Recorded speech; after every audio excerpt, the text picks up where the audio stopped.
everyone, welcome to the Royal Vanity. I'm Brianna and I'm the swing for the Princess Academy and the Villain's Lair here at PattyCake Productions.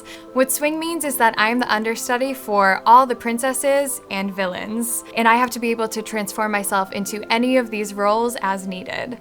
In this series, I'm going to be showing you how you can transform yourself right along with me into any of these iconic characters. If you'd like to see more of me, you can find me on Instagram at Brianna Fogden. In today's video, we're going to be transforming into Princess Aurora from Sleeping Beauty. So before we start putting colors on our face, we want to make sure we have our base on, which I have on right now. And if you don't, you want to make sure you do. So if you'd like to see how I put my base on, you can click over here. So for Princess Aurora, we want to kind of mimic this eyeshadow and these colors. They're very soft, very pink, very pretty, and they, of course, match her dress. If you want to get wild and put blue eyeshadow on, by all means do it. Make it blue, girl. So Aurora has the sassiest eyebrows out of all of the Disney princesses, and I love her for that. So I like to go a little extra dramatic on my eyebrows. So to do that, I use Anastasia products. I swear by them and I refuse to use any other product. So I use one of her little pencils. This is the Brow Wiz. The colors I'll be using are just taupe for the pencil and for the Dip Brow Pomade. Okay, I like to do my brows first because that kind of gives me the map of where I'm gonna put my eyeshadow and how far out I need to bring it. So that's why I do my brows first. If you're using a Dip Brow Pomade or a gel or anything like that, you're gonna wanna be using a very small, thin, and firm eyebrow brush. Angled brushes work the best. This happens to be a double-ended one, and I like this because if I need to go back in with powder, I can use the other side for powder and not have to worry about finding multiple brushes. So once you're done mapping out your brow with the pencil, you're going to go back in with the Dip Brow Pomade to fill in with color. So when you're doing blonde characters, you want to make sure that the color you pick for your eyebrows is not too dark, because it just throws off the whole illusion that you actually are blonde. So you want to stick with something that's not too warm. So a cooler tone, just like the taupe I'm using now, is great. If you're looking for a cheaper price point, there are plenty of options for you out there. ColourPop actually has kind of a dupe of the Anastasia Dip Brow that I think is like $5. So that's a great option too if you're on a budget. So one of the things I love most about Dip Brow is because it's actually waterproof. So as much as you sweat, whether you're outside, whether you're at a convention or a party, it's not gonna move. Here I'm going in with a clean spoolie to just blend in the color at the start of my brow. It just helps distribute the color so that it looks like a more natural brow. Now I'm taking a flat concealer brush to just help clean this line up. It's just another step that helps your brows look finished and perfect.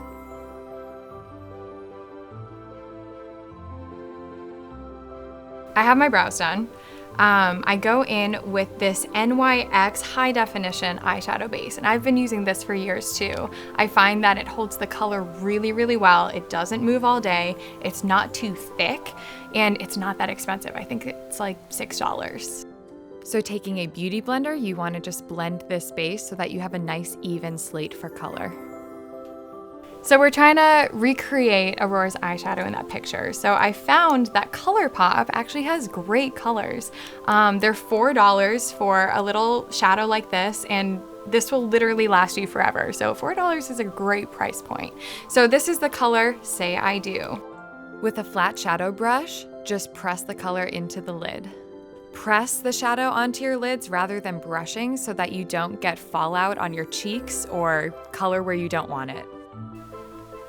So I've kept it more towards the outside of my eye. I haven't brought it into the corner all the way because I'm going to be putting a lighter color there. Then I like to take a big fluffy brush and using the same color, just bring it up a little bit so we can blend it.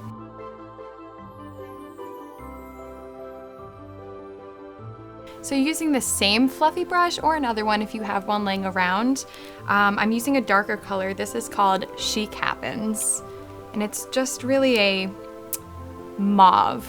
You're going for kind of deepish mauve, but you don't want to go too dark. Building color into the crease, you need to be careful of that it doesn't start out too dark. So as much time as it takes for you to blend this in, blend it in.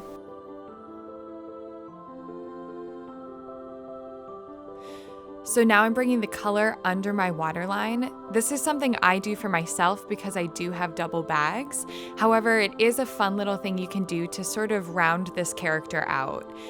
I'm also bringing the color up to the corner of my eye to sort of create an angle. So for any character that you do, or really any makeup that you do, I always have this just neutral color that I can blend with. It's kind of skin colory, a little bit lighter. It's not white, but it's kind of like a vanilla-y. So ColourPop has this really great one. It's called Hear Me Out, and you can see it's kind of just neutral. So I always take this with a fluffy brush and just from corner to end, just blend it out.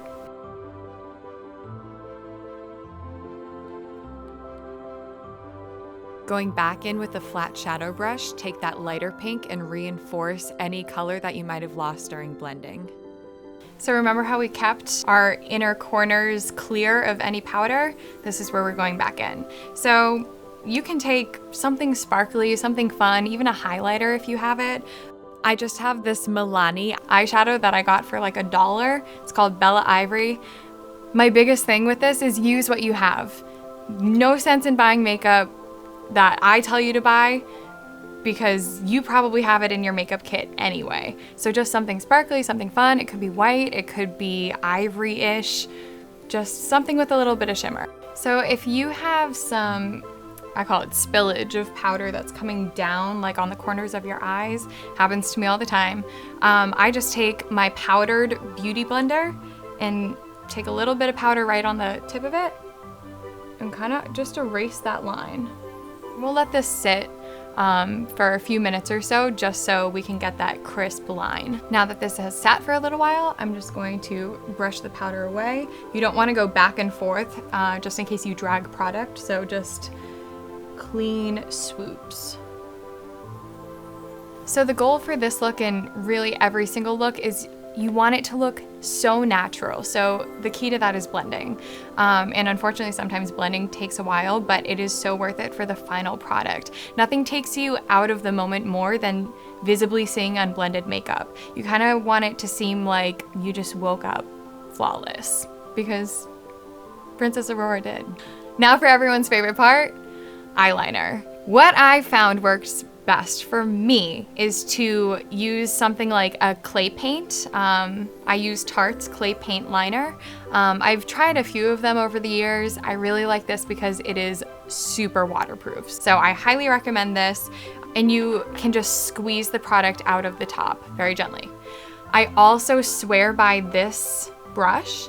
It's the Sigma Winged Liner E06, and it has the smallest, finest little angle for those perfect lines, because I personally like wings.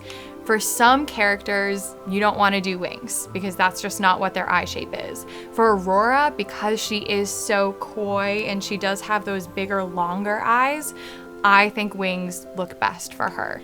So between each eye, when I'm doing liner, I clean off my brush because the thinner the line, the better. So you can clean it off with like a baby wipe. If you have nothing around you, just taking like a paper towel and gently just scraping it clean. Alcohol works great, or if you have like a quick brush cleaner, that would be perfect too. Okay, we made it, everyone. Your eyeliner's on and it's not going anywhere, which is great news. So next comes mascara. Because my eyelashes kind of point downwards, I need to curl them. You may not have to, but this is what I do. So I've been through many waterproof mascaras, but my favorite is the Clinique High Impact Waterproof Mascara. It's a little more expensive. It's $19, which actually for waterproof mascara isn't that bad. So I always let my mascara dry. I just take a little phone break. I don't touch anything else on my face because too many times I have taken my blush brush and started going for it, and then you just wind up with black everywhere. So I just give it a solid minute. Okay, I usually don't do my bottom mascara until the very, very end. So next I'm going to apply my fake eyelashes. So these are new from Kiss, and it's the Naked Drama collection. I found them at Ulta for buy one, get one 50% off. Be aware when you're picking out lashes for yourself, you don't want it to look like you're wearing fake eyelashes. You want it to look as natural as possible. It also depends on how far apart your eyebrows are from your eyes. Also with eyelashes, you want to make sure that they're measured to your eye. So I've already pre-cut these. I only snipped a little bit off of the end. You always want to cut from the end, not the inner corner. So I have this duo lash glue. It comes in clear and black. I personally prefer using the clear. And some people like to apply it to their lash with a brush by putting some on their hand and then dragging the lash through that. I just do this and hold my breath.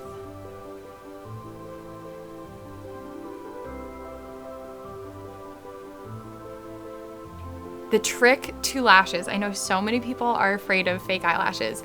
You want to let them dry for like a solid, at least 15 seconds. You don't want to be trying to attach this right where you want it with wet glue because it's just gonna slide around. So you want to make sure it's nice and tacky.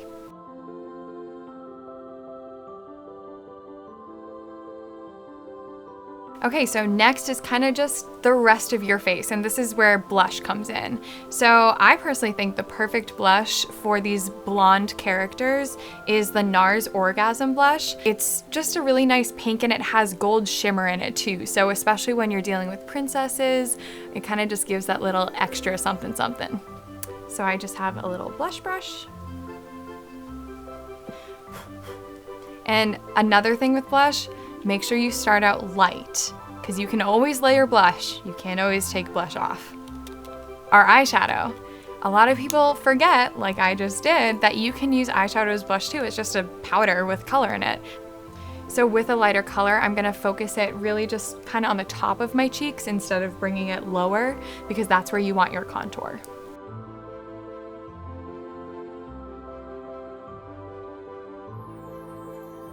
With some of the princesses, I think like Aurora, Cinderella, because they're kind of more magical than say Snow White, who is just out of the woods. I think that they can have some shimmer to them, so I think highlighter is appropriate for them.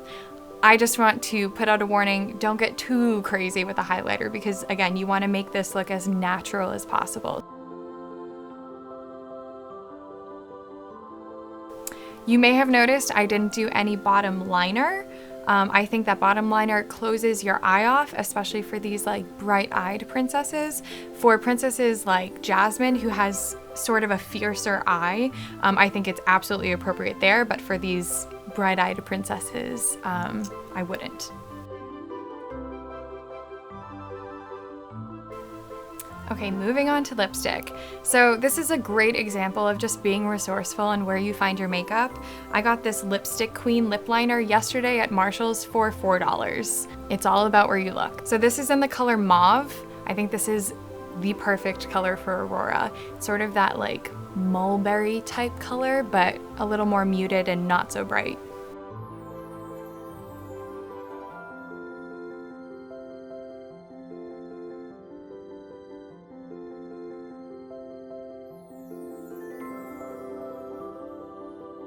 So for the lip color, I'm gonna use a lighter color just kind of to mesh it, and I just think Aurora with ombre type lips I think looks super pretty. So I have this lighter pink, it's called Primrose and it's from Revlon and it's like $5.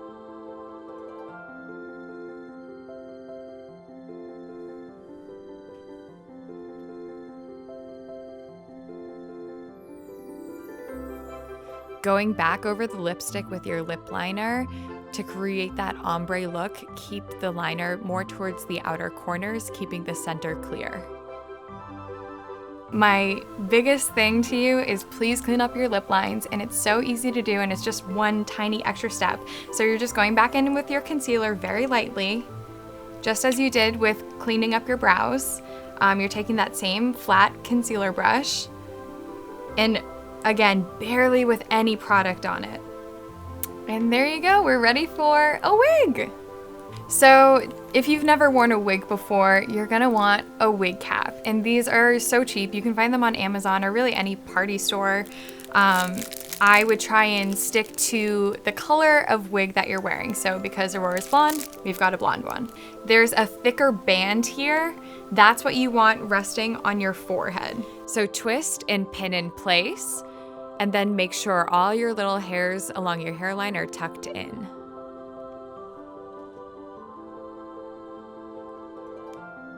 Adjust the wig to fit your face and pin in place.